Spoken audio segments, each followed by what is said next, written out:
Hi, everyone. Thank you for joining us on 13 Now. We're going to start here with some breaking news. I'm going to bring in Mark Mulholland right away. You were in court today, Mark, for the Schoharie Limo trial. Those closing arguments ended around 12:40. So what can you tell us as of right now? Well, good afternoon, Tessa. Yeah, I'm talking to you live from inside my car outside the Schoharie County Courthouse, where just this morning and this afternoon, attorneys delivered their closing arguments in this case. It is a manslaughter case against Nauman Hussein, the operator of the limo company involved in the October 6, 2018 crash here in Schoharie. Again, 20 people were killed on that day. So Hussein is tried here over the last few weeks on 20 counts of manslaughter, 20 counts of criminally negligent homicide, which is a lesser included offense. And the dichotomy between the defense attorney and the prosecutors was stark today as it was on the day of opening arguments. The prosecutors pointing out that this is a case about personal responsibility, that Nauman Hussein had personal responsibility to his customers, to the community at large, to make sure that limousine involved in the crash was safe. Nauman Hussein's attorney, Lee Kinland, counters that no, this is not the right man on trial here, that Mavis Discount Tire, who performed service on that limousine in the months before the crash, should be held responsible, that they charged Hussein to perform and repair the brakes, perform service on the brakes and repair them, and never completed the performance of that service. So it's up to a jury now, or it will soon be up to a jury to decide whether they believe the defense's version or they believe the prosecution's version. 9 women and 3 men on the jury. They're being charged now, which is the judge instructing them on the law, on what they will have to determine and decide, on what they will have to consider in the deliberation room when they go in. Yeah, the jury has a big decision to make. And Mark, I want to ask you, you've been covering so many trials in your career here with News Channel 13. Have you ever seen a trial quite like this one where we weren't even sure that this trial was going to take place last Monday, and then 8 days later, we already finished the closing arguments. This trial is about to come to a close. It was unusual at the start, but this is the nitty gritty, the nuts and bolts of the criminal justice system, and it seems to have worked quite well. All of the fail safes were in place here. Of course, we're talking about jurors being dismissed before opening arguments and then before testimony, but it has continued on. 12 jurors, 1 alternate. They need at least 12 under our criminal justice system in our state, and it has continued on. The alternate, by the way, the 1 alternate will be dismissed once the judge charges or provides instruction to the jury. That's probably happening right about now. Okay, interesting information there. Well, Mark, thank you so much. You're going to have a live report for us starting live at 4 o'clock, so we'll see you then. All right, Tessa, thank you very much. Thanks, Mark. And now I want to bring in Stella Porter, who has also been in Schoharie outside the courtroom now in her car, also reporting in that area. You've been talking to the community. You are live at noon, and it seems like this community, it's so small. Everyone knows what's happening. What have they been telling you today, Stella?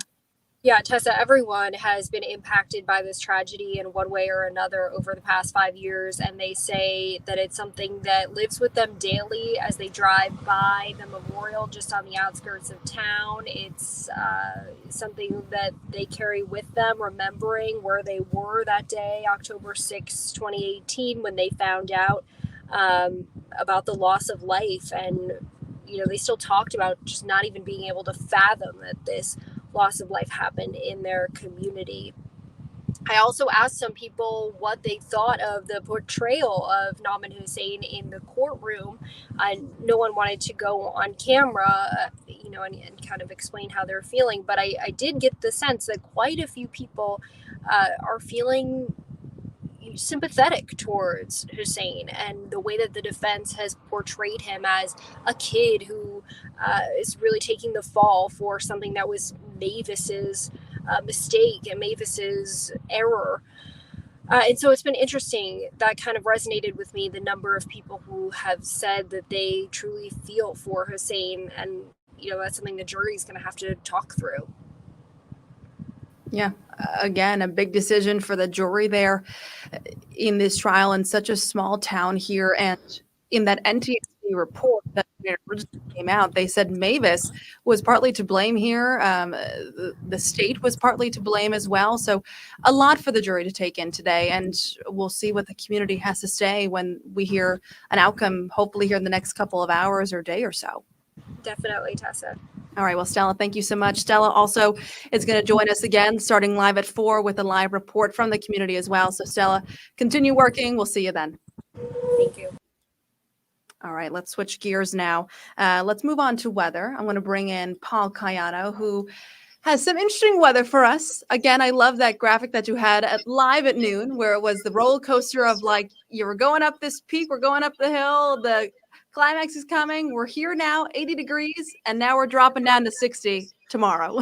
Yeah, it's all going to happen, Tessa, in the next 24 hours, these big changes. It's not as dramatic, let's say, as if it was the middle of winter and it went from 40 to 10 and it changed from rain to ice to snow, but you'll feel a big change tomorrow. It's going to feel a lot more like early April as we get into our Wednesday and especially even Wednesday night. Out there right now, we're looking at generally dry weather and mostly clear skies. Temperatures climbing through the 70s here in Schenectady on the CDPHP first warning cam. A lot of 70s across the board here. Officially in Albany, 77 degrees. So you mentioned up around 80 for a high. That's still in the cards. First warning, live Doppler radar is quiet. No problems with any rain if you have plans through the afternoon or even just running some errands after work this evening. That batch of rain and, yeah, even some snow on the colder side of the front out near Ottawa to our north is going to miss us to the north and east. We will get some cloud buildup with the front tonight, but the big story really is the temperature change. Not so much today, but certainly late tonight. You could see the drop off here through the 70s for the next several hours, and then we go back into the 60s after sunset, only to fall more dramatically late tonight. The hour-by-hour forecast will show the front approaching from the north, not with a lot of rain, maybe a passing sprinkle, but more than anything, a cloud buildup. Then when the clouds dissipate, skies clear out. The cool breeze out of the north-northwest will be gusty at times overnight and through the day tomorrow. It will be sunny and dry on Wednesday and Thursday, but certainly that chill in the air. Watch to the north near the Canadian border. Look at the wind from Burlington to Montreal. Flip to the north, and that cold air flows in from north to south across the region over the next 24 hours, and we'll see readings drop all the way down into the 30s and stay barely up toward the 60-degree mark for the day on Wednesday. So this afternoon's high, again, close to 80 with a mix of sun and clouds, back to 42 tonight, a passing sprinkle with that shower moving by, and then we're going to see that front pass off to the south and look at the high on Wednesday, only 60. So some 20-degree difference here.